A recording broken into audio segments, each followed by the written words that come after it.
Sisi kama chama tunaendelea kusisitiza kwamba hii ni kesi ya kisiasa.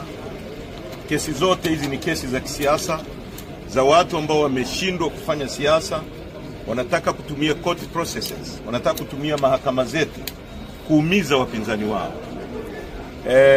Kama mmesikia, leo ni siku ya 83 tangu mwenyekiti wetu akamatwa.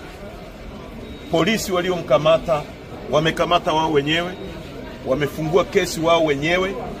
Wao wenyewe ndio wanatakiwa kutoa ushahidi mahakamani. Sasa wanaingia huku, wanatokea huku. Tunaendelea kusisitiza na kumwambia Rais Samia, kwa sababu hizi ni kesi zake, kwamba waondoe hii kesi mahakamani, tukutane kwenye uwanja wa siasa. Watanzania wenye nchi hii waamue ni nani wanataka awe kiongozi wao.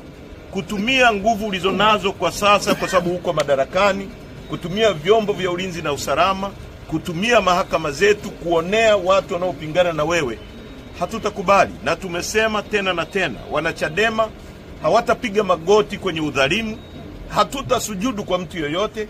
Tutaendelea kupambania haki yetu na tutaendelea kuonesha dunia kama inavyoonekana, kama mwenyekiti wetu alivyozungumza, kwamba huu ni uonevu, ni kutumia mahakama vibaya, ni kudhalilisha mahakama na kudhalilisha vyombo vyetu vya dola. Kwa hiyo tunaitaka serikali iondoe hii kesi, kwa sababu ni kesi yake. Ni kesi ya watu wanaoogopa kushindana na sisi. Waondoe hii kesi na mambo mengine na vipingamizi vyote vya kujaribu kuzuia operation ya no reform.